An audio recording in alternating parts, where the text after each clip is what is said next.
Okay, I'm here with Neil for Talk Beliefs News. This is for the 18th of October. Neil, how are you doing today? Very well, good to be back. Excellent, and we've had an interesting week, what with strange weather and other strange things happening. Did you survive the hurricane yesterday? Yeah, it didn't really reach here, but we had the blood red sky and there's a lot of apocalyptic messages going around Facebook. They're saying it's either sand from the Sahara or it's dust particles from the wildfires in Portugal. No one's really quite sure, but yeah, the conspiracy theorists are coming out of the woodwork now. And we're going to look at some really interesting articles which have come up in the past week. Today on the show, Michael Martin labels Scientology a cult. Now, Michael Martin is part of the Fianna Fáil Republican Party of Ireland. So after that, we're going to look at something Michelle Bachmann has said. Of course, she was a GOP rep. Every archaeology find has proven the truth of the Bible. Well, we will dissect that a little bit and see if that's true. I'm looking forward to this. Anything to do with the GOP is always fun. Definitely. Going on from that, Jehovah's Witnesses look in the other direction. Lawyers for religious group argue against daily fines for sex abuse case. So sadly, that's still going on. And lastly, more than 60% of Brits under 65 say religion does more harm than good. Interesting stuff. Let's get going. Yep, so let's go back to Michael Martin. Now, he is part of the Fianna Fáil party, which is a Republican Party of Ireland. Now, we've just had a new Scientology church, I guess you call it, opening in Dublin.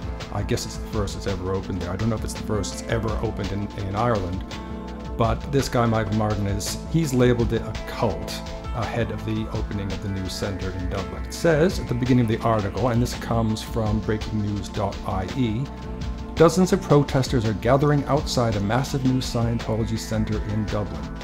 The leader of the secretive religion, David Miscavige, is expected to attend the grand opening of the facility in Furhouse. Now this has already happened, and he did attend, and there was a protest. It wasn't a huge protest, but there are definitely people there saying, we don't want this shit in our town.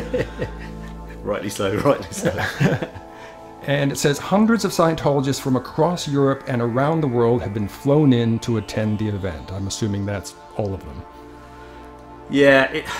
Because there's not that many in the world at the moment, I don't think. The amount of Scientologists in the world is not as many as Scientology itself would like you to believe.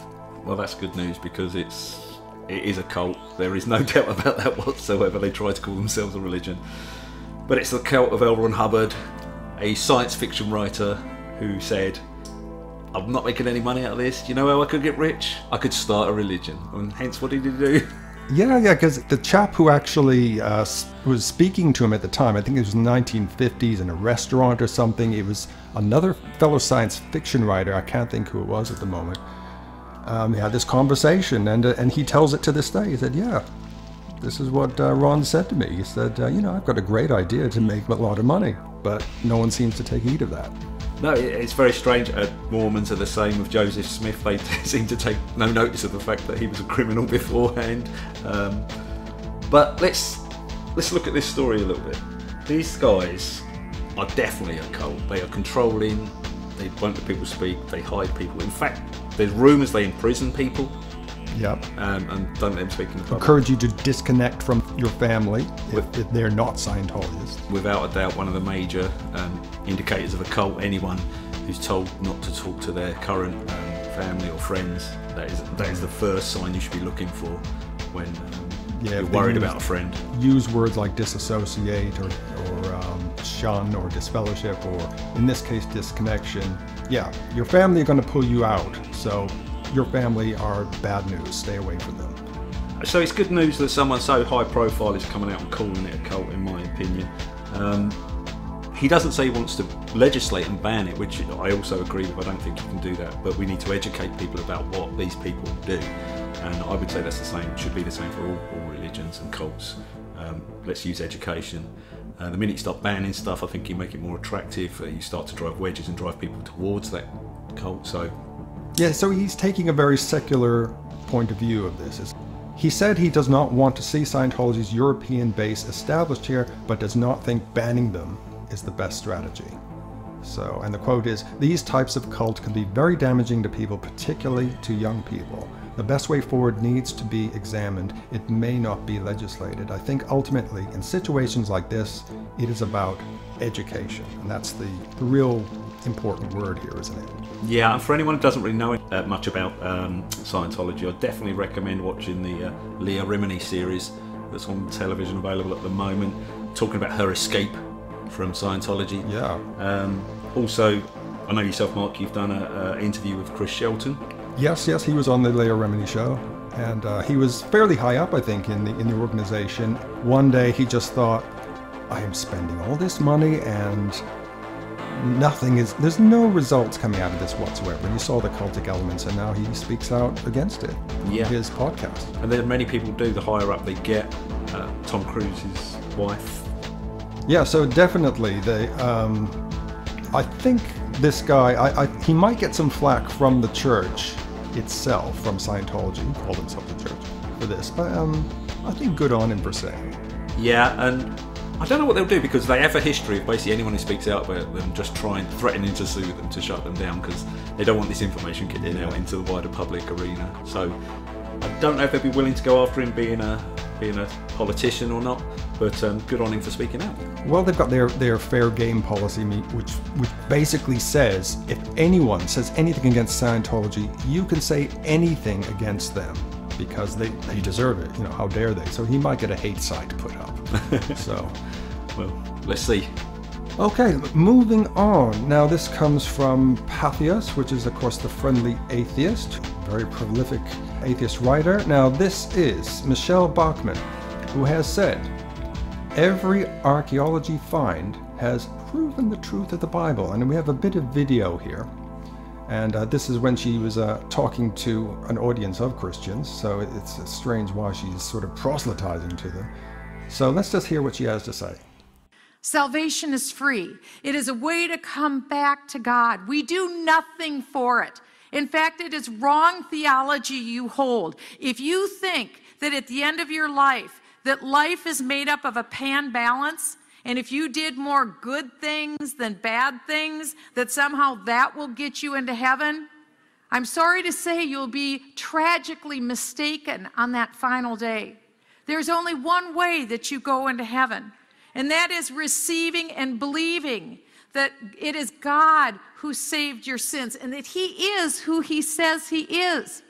You know, the remarkable thing, when you read the Bible, every archaeology find that's ever come forward has only proved the authenticity of the Bible. Okay, so that was... She was preaching to the choir there, wasn't she, really? Yeah, preaching to the choir of people who seem to have no critical thinking or reasoning skills, because the statement is blatantly untrue. In fact, the vast majority of archaeological finds prove the Bible to be completely untrue. Now, are you thinking of any in particular? Well, there was a person in the Bible who wandered around the desert for about 40 years in Egypt. There were several people. Apparently several thousand people. Ah, yes. So you're saying that there should be some archaeological evidence of people wandering around the desert for 40 years. This is the famous Exodus, isn't it? Indeed. And absolutely, if you had that many people, thousands of people wandering around the most dug up country on the planet, because of obviously the Egyptians, we would have evidence galore that they were there, but they've not found a single piece. Why am I thinking about camels at the moment? Because if you read the Bible, even going back as far as the Old Testament, it mentions camels. But we know, actually we definitively know now, because of DNA evidence of camel bones, that they weren't even in that area. Yeah, and they weren't domesticated either, so yeah, again, the Bible's saying camels were in the region thousands of years ago, and evidence yet again, and this is quite recent evidence, this has proven that to be untrue. And pretty much every finding I read up at the moment is proving it to be untrue. There's a few others. Noah's Ark is always a funny one. They've the archaeological evidence. Oh, have they found it again? They found it again somewhere else this time. I don't know. Every few months they found it in a different location. It's supposed to be at the top of Mount not Ararat, isn't it? Oh no, many more places. I too many to list, but they're all false every single time. I mean, maybe we will find it, but I'm not going to hold my breath on that one. Wouldn't it have rotted away by now? Yeah. Probably. I mean, it's made of gopher wood. I mean, I don't know how long that's supposed to last, but anyway, Michelle Bachmann, she seems to know what she's talking about. I mean, let's put it this way: the audience seemed to believe her, so they're going to go on believing what she says. As I always say, don't believe anyone. Don't believe us. Go out on the internet, Google archaeology in the Bible. Believer or non-believer in the Bible. If you hear something you like the sound of, question it. Because if you don't question things, you're never going to come to the truth of the matter. So if you like the sound of something, don't just believe and go, oh yes, see, this site said archaeological finds are correct. Because actually, a lot of them have turned out to be hoaxes even. And if you find something that really is true, let us know. I'd love to know.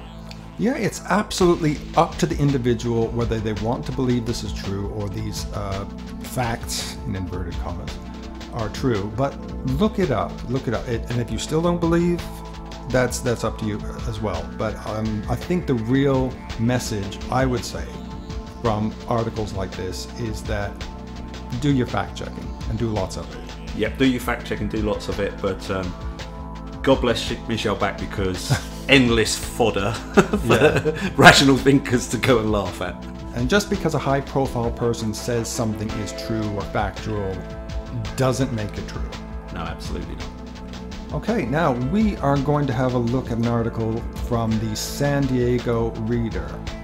Now this is not a very nice one. Jehovah's Witnesses look in the other direction.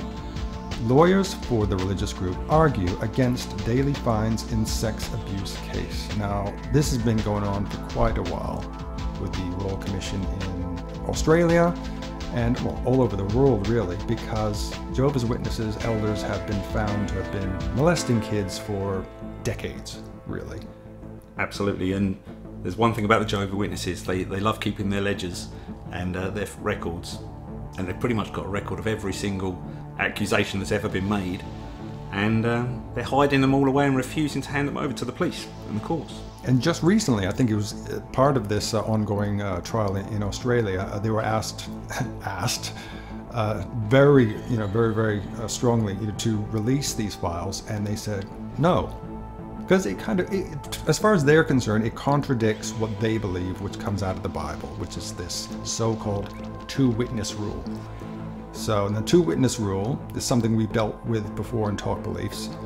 That's if just say you accuse somebody. If you're a kid and you say someone has, in this congregation, has interfered with me, molested me, and you go to one of the higher-ups and say this has happened, they will say, well, I need a second witness. Yeah, apparently this is in the Bible. It's the perfect system for protecting paedophiles, isn't it? Because not many paedophiles are going to do it in front of another witness, and if two kids are getting abused, doesn't matter if they both come forward, are they going to be brave enough to come forward? It's the perfect case, and obviously there's organisations all over the world being accused of paedophilia, but these guys, they've got the records of all the people who are accused, and they're refusing to hand them over. Now, in my mind, this is, well... Never called the police, as far as I know. No, they're not allowed to call the police, they're not allowed to hand it over to the authorities. But so they're getting a $4,000 daily fine for not handing it over, and they're saying we shouldn't have to pay this fine. I mean, in my mind, contempt of court's going on here, isn't it? Surely. Let's just read what it says. Attorneys for the Jehovah's Witness Church appeared before the State Appellate Court yesterday, that was October 11th, in hopes of overturning the $4,000 daily sanctions that a trial court ordered them to pay for refusing to turn over documents in one of two sex abuse cases. Now, again, it's like we were saying, they're refusing to do it. And they're refusing to do it because of their beliefs, and their beliefs are based on something in the Old Testament, which they have found, which they are adhering to. Yeah, but no religious text overrules the law of the country. According to them, it does. Isn't there a passage in the Bible that says you are supposed to adhere to the laws of a country as well? Anyway. Yeah, render to Caesar what is Caesar's and all that. Yeah, but, exactly. But as you know, Neil, a lot of it is cherry picking. What suits or what they think overrides one thing. It's all down to individual interpretation. I'm severely hoping that they don't turn this over and actually goes a lot further and these people get prosecuted for contempt of court.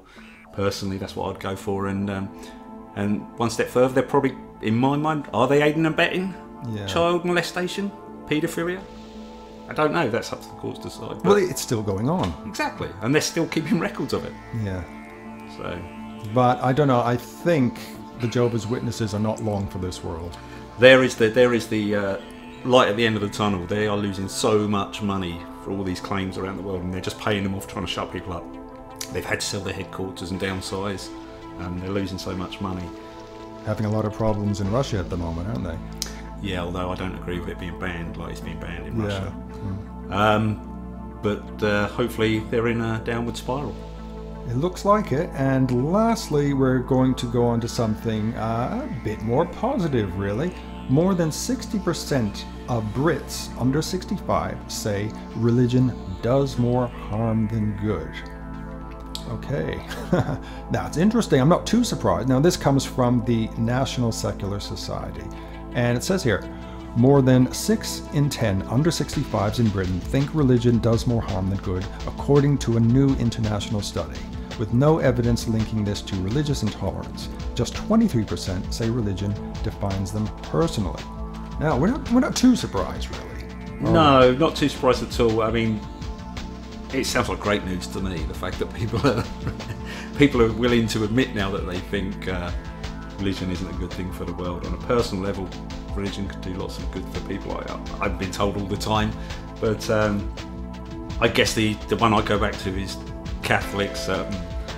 People say, oh, but look all the good they do, and to my mind, forgetting all the guilt and the fear of death that particular religion causes, you've only got to look at Africa. 1.5 million people a year dying in Africa because of AIDS, because they're telling them not to use condoms. Yeah. Again, they've got the paedophile problem. They said they're going to try to protect children, but they've been moving priests around for centuries. Very bad in places like Nigeria and Uganda. Yeah. Awful what's going on, largely because of the religious beliefs. Yeah, so it doesn't surprise me at all that the younger generation, well, under 65s in Britain, are waking up to this harm. The really good news about this story for me is 85% of Brits, which is one of the highest in the world, said they have no problem being friends with people of other religions. So, although Britain isn't officially a secular society, it seems to be moving in that direction where everyone's happy to be around anyone else and get on.